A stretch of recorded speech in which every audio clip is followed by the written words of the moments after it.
Andrew Andika akhirnya mengakui telah menikah dengan Fiolentina Kaif beberapa bulan sebelum keduanya memamerkan buku nikah di depan Ka'bah saat umrah pada Oktober lalu. Mantan suami Tengku Dewi itu mengaku awalnya hanya ingin menyimpan kabar pernikahannya khusus untuk keluarga dan orang-orang terdekatnya. Jadi kita sudah nikah memang beberapa bulan yang lalu, tapi kita memang cuma mau simpan buat kita doang berdua sama keluarga dekat, kata Andrew Andika di acara Pagi-Pagi Ambyar pada Jumat, 7 November 2025.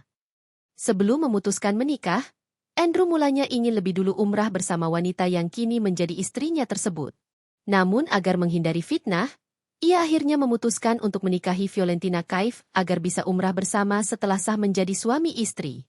Tapi pengin umrah bareng, ya udah kalau gitu lebih baik nikah aja dulu. Akhirnya kita nikah dulu supaya bisa umrah bareng, terang Andrew Andika. Saat disinggung bulan pernikahannya, Andrew menjawab singkat. Bulan Juli, ujarnya.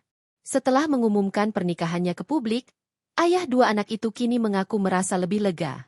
Saat ditanya alasan mengapa dirinya memamerkan buku nikah saat umrah, Andrew mengaku ingin bukti pernikahannya itu disaksikan langsung oleh Allah.